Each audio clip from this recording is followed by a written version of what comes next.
KIRAC presents Episode 8, The Art of Stefan Simchowitz, art dealer collector based in Los Angeles. And we will begin this film by looking at Harm van den Dorpel. He's a hip post-internet artist who was getting some attention in Europe, and he was invited to exhibit in Los Angeles. He soon learned that Stefan Simchowitz was involved in the production. Simchowitz wanted to buy 18 pieces from him in a sort of bulk buy.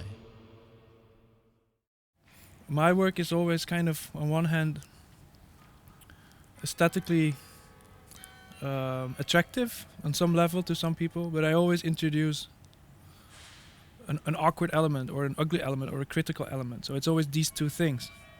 And when I was meeting him and talking about my work, the first thing he would want to do, if he would want to work with me, he would cut away the critical, awkward element, because this is not interesting for the market.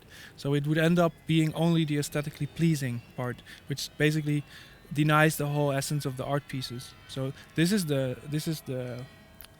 trade-off. Before the show, Harm emailed a few works for Simco to buy, and now they're talking on the telephone. You need you need to make beautiful things, for me at least.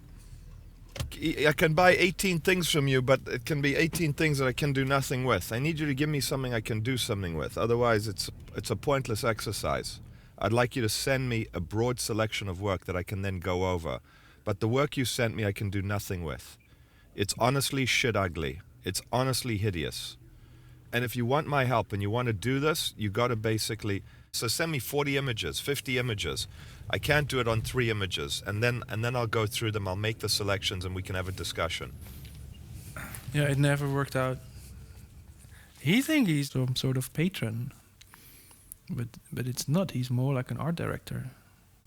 We are on a very different page. What I think art should be and what he thinks it is. It's just not going to work out.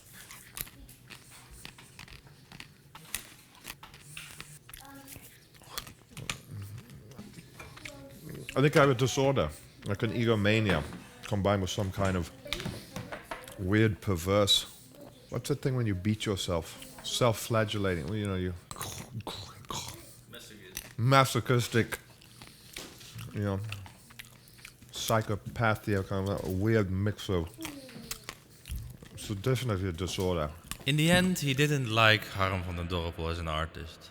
An artist he does like is artist Corpor. Stefan Simchowitz explains how he developed Corpor as an artist. When I met him, I was like, literally, let's empty the studio and get rid of everything. I literally walked in and I was like, everything is shit. I mean, you don't understand. So, I began with a clean slate. And like, I never see art. I didn't walk in and say, gee, Cor's great. I want to buy everything. I understood that there was something very special about him as an individual and about his ideas, and it was the potentiality for something, and you invest in that. Jesus. Yeah. This is also what Kapoor is using. No, he's just using pigment. This is powdered incense. So you make a little mound. A lot of Cor's work has to do with trade, commodity in a sense, like just carpets, incense. So.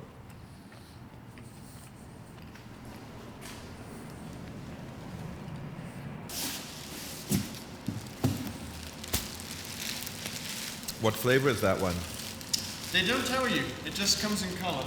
Green, orange, yellow, red, blue. I'm actually going to use this material in some new sculptures.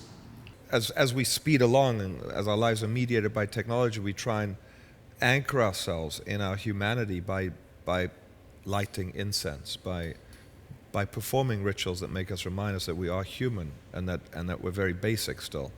We hunt, we gather, we trade, we love, we die, we birth, we marry, So I think, these architectures are interesting. So the great image has no form.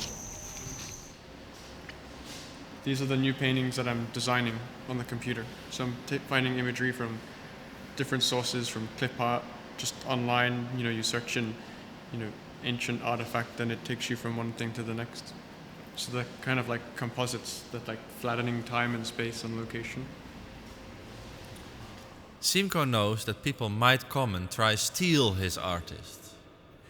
I'm doing it in a way that really is there to kind of facilitate a studio environment and protect it. But what happens is these outside forces come into that door.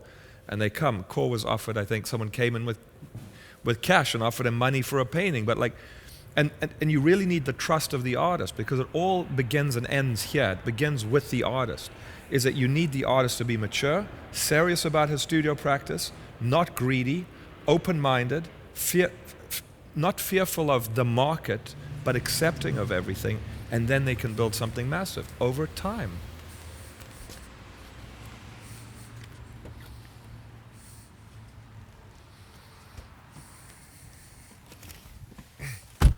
It's great, isn't he? Very nice guy. Yeah. This guy's in a different league. Why is he in a different league? I think his personal maturity. I think he's an immensely mature human being. I think someone left their wallet here. Should I catch it for you? It's like another thing. He's a lovely human being.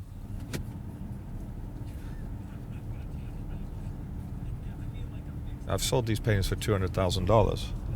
Really? Yeah. So they are so expensive. Yeah. I priced them. So expensive. How do you make people believe that he is such a great talent to have this painting? Sean Parker bought one. For $100,000. I have a client in London who bought one. I have a foundation in the Middle East who bought one. I've got. But Marta doesn't seem impressed. Maybe she's saying, these are just a few friends of yours. Sean Parker is just one internet billionaire who happens to be your friend, but that's not really the art world. But that's the whole thing. That's what Simco is doing. You start yourself with your few clients and then it becomes real. Then the rest of the world picks it up. But we will talk about that later. Now he's in the back of his father's garden, talking about what kind of rich kid he is. And, I come from a rich family, as you can see. It's like, but I don't have that same sort of, that rich sort of son of a rich man value system in a weird way. This house is extremely patriarchal. Too ordered.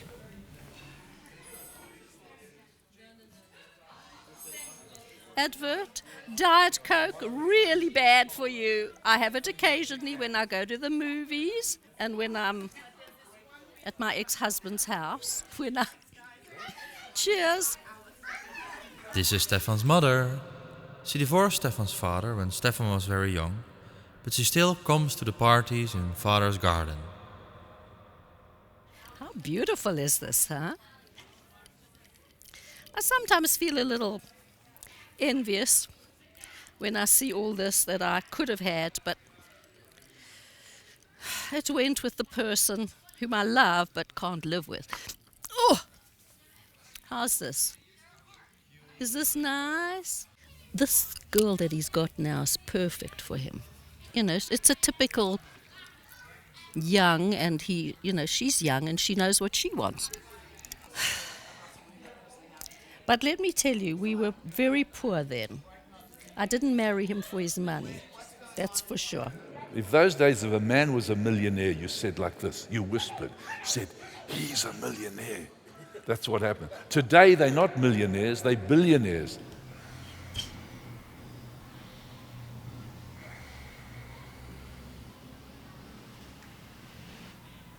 How should we read the further events in this film?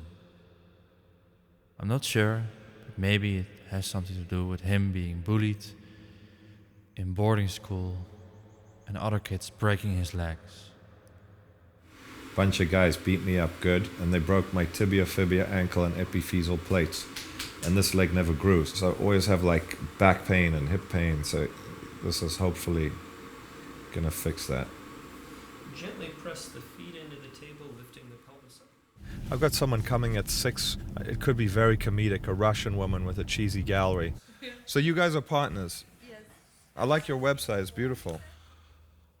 On this website, he's looking at all the art that they are selling. This work is really cheesy and bad, but I have a client who would love it.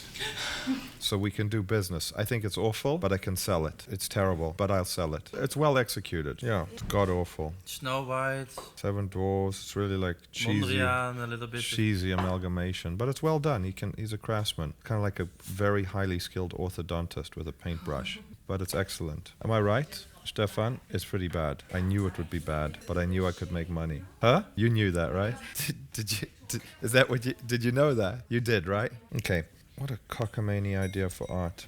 He can't stop talking about it, and I want to know exactly why he dislikes this art so much. It's just like stupid neo-surreal figurations. The guy's a socialite, obviously hangs out, highly skilled, so he's well-trained, expensive materials, like the stupid tank in the Bruegel painting. It's perfect for rich, stupid people because they'll appreciate the craft. The price tag is expensive and it goes with gold and marble. Well, that's like Jeff Koons and whatever. That's Picasso and God knows what. Kind of like Frankenstein art. Is he a good-looking guy?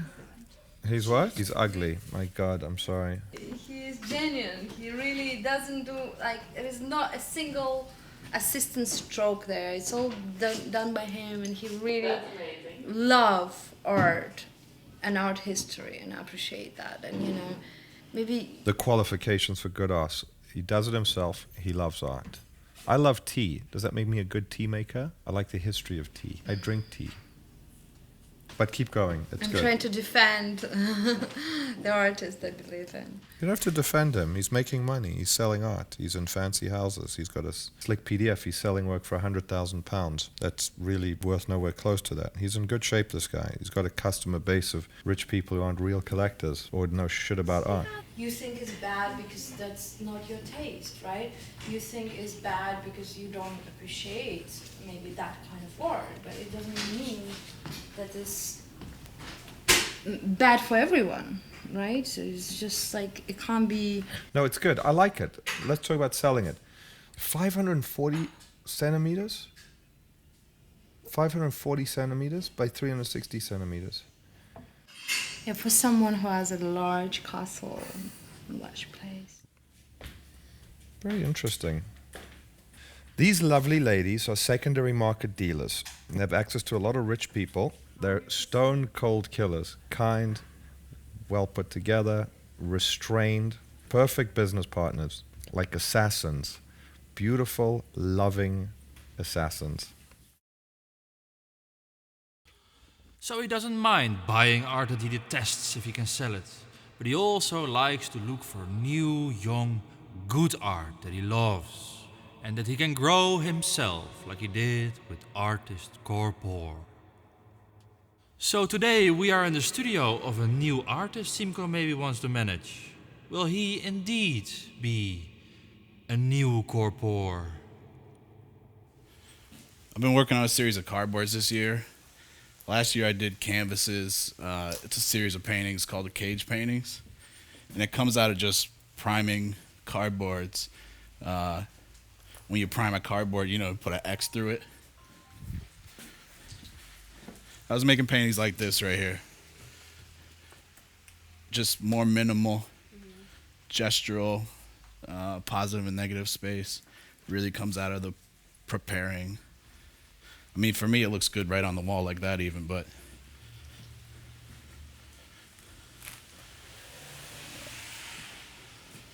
Stefan prefers a couple of paintings that are a bit hidden in the corner in the back.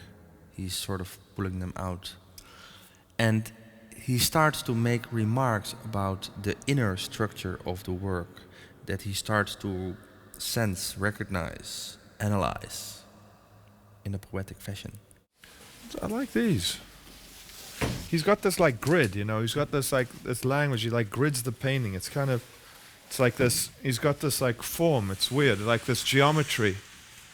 It's like a very basic geometry that he uses to structure all the paintings, you know, it's boom, boom, boom. Like, you know, it's the same thing, he's got this like, I like the way he treats art, you know. It's like, it's not precious, it should be like beaten up, you know. These things are meant to go through time and space for hundreds of years. The slightly awkward atmosphere where everybody is wondering whether the work is shit or good is replaced by euphoria. And Stefan starts to feel energy and becomes poetic and personal. There's like anger in them, you know? There is an anger in the work. It's like a skeleton. He's like got a skeletal framework, and the chaos goes around it. You know, it's interesting to have that kind of discipline in a way repeated throughout the studio. In every single painting, he's still tethered to a fixed point around which he moves violently. Amongst this kind of fucking mess and chaos, it's completely disciplined. It's very interesting, you know. Where does that discipline come from? Why is it there? How come he doesn't get lost? Because it looks like he's lost, but he's absolutely not. Look at this painting. It's amazing. And now the buying begins. Let the bulk buy start. I want that one. It's fucking great. Yeah, it's got a good drawing on the back too. Let's look at this one. It's also kind of beautiful. Yep, it's really nice. Beautiful. Yeah, I want that one. Done. Yeah, it's a good one. Done. Sold. Yep. Now we're going to a charity auction at the Rima Hortman Foundation. So this is interesting. The Rima Horts have come to a Lexus dealership to do their auction, the Horts Foundation, which is kind of crazy if you think about it. But this is like the level of consumerism. It's ridiculous. They're all with me, with Simchowitz. Simchowitz, all with me. Come. Danny, come. So they're all with Simchowitz. How are you, Jackie? What's up, Christian? This is Mr. Hort. This is Mr. Hort. This is his foundation. They're filming a documentary on German TV. Congratulations. I know, German TV. It's fine. Documentary for German TV. How are you? Generous. I see you made a donation to the Rima Hort Man. I made a few. How are you? Nice to see you. They're filming a documentary on German TV about me. So they're filming a documentary on German TV. I don't know. He's a good artist, a Mexican artist. I love the work. I think he's amazing. Then we go speak to that artist. Alex, how are you? Nice to see you. This is Alex Becerra. He did the painting with the chipboard. A great artist. By the way, I just have to tell you, thank you for the paintings I bought from your show. I appreciate it. And, you know, I helped place a lot of them, if not most of them. And Shirley was a nightmare to deal with. I mean, a nightmare to deal with. Shirley is Alex's gallerist. And I'm telling you, she's a problem for you. You'll figure it out one day. Yeah, I'm going to check out the rest of the show. But when you figure it out, you know, I'm around. All right. But I'm serious. Well, let me check out the rest of it and let me enjoy the You night. don't like me, do you? No, I just If got you here. tell me you don't like me, I never deal with you again in your life. You just say the word. I just got here, man. One word, you'll never hear from me in your life again. I just got to check out. One word.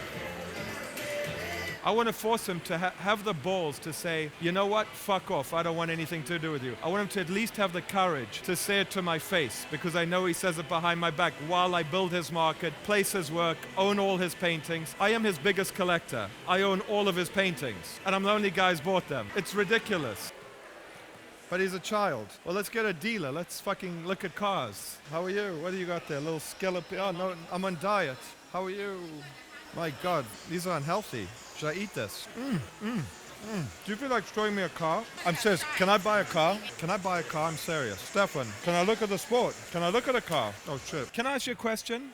What are the payments on this car? But it's funny, no? Let's get out of here. I want to go. I'm bored. We've done everything we need to do. There's so much bad art here. No friends. Time to go. This is an absolute B-rate crowd, by the way.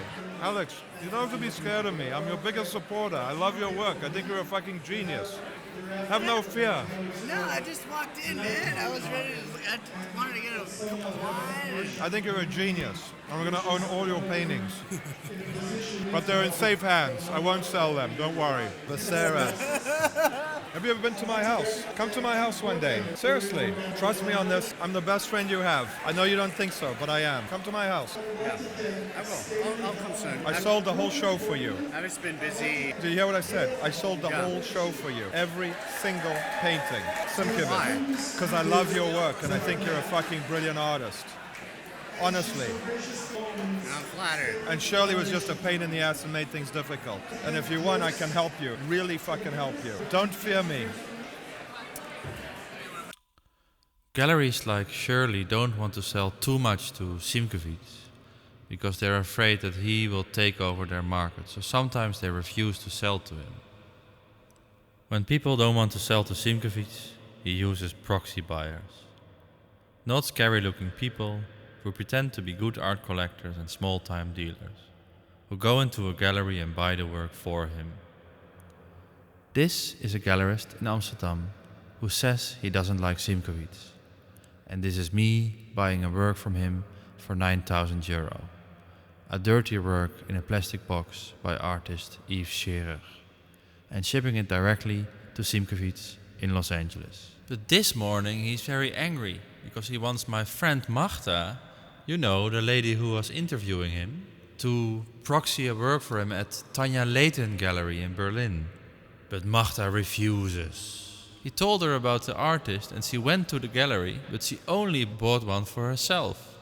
And the way it works, like, I love you, you're nice, but you ending up with a Van Hanos painting is basically Stefan Simchowitz ending up with a Van Hanos painting. These fucking assholes, these small-minded, petty-minded Berlin motherfuckers. Tanya, you like Tanya, don't you? That bougie little woman. Yeah, she's very nice. She's not smart. You think she's smart? Call Robbie Fitzpatrick. I'll give you Dan Reese's number. See how fucking smart she is. Smart. Serious. Blocking me. You know how many paintings came up at auction from Dan Rees? From Tanja Leighton? Because she's handling European distribution? Because she thinks she's no... I hate them. Don't you understand? I hate them. I build their markets. I tell people to buy the material. You buy the material because of me, and then they block me? Ach so, I live in Berlin. This is a new artist presentation of Jamie and Julian Villani and her boyfriend Van Hanos. They're doing figurative paintings because people want to collect figurative now. I know these people. Jamien calls me in the middle of the night. I don't think she's good yet. Van Hanos, it's okay. I don't think it's a great painting. I think Becerra is much better, more expressive, more natural. You know what I mean? So I send her the name of the artist. She goes and she buys the first painting. It's interesting, no? From the dealer who doesn't want to sell to me. So she buys it. So basically, what happens in my system is everyone is a parasite. Everyone comes so well. Everyone steals information, gets the opportunity of marketing, of distribution of knowledge, and they parasite. Let's take a bite of flesh. Yeah, let's take a bite. Let's keep the Jew away. He's dangerous. Fuck you. In this film, I will show you my interpretation of art dealer Stefan Simchowitz. Simchowitz always complains about his competitors in the art market trying to cage him. This is the kind of cage that I should be behind in the art business. Would this secure me? Would this cage hold someone like me down properly? Trying to trap me, you see, this morning. Trying to put me behind the art cage. Bum, bum, ba bum, bum, ba bum, bum, ba bum. Bum, bum, ba, bum, bum. Now we are not going to look at how other people are caging him, but how Simchowitz is caging himself. Ideologically, dogmatically, aesthetically, sentimentally.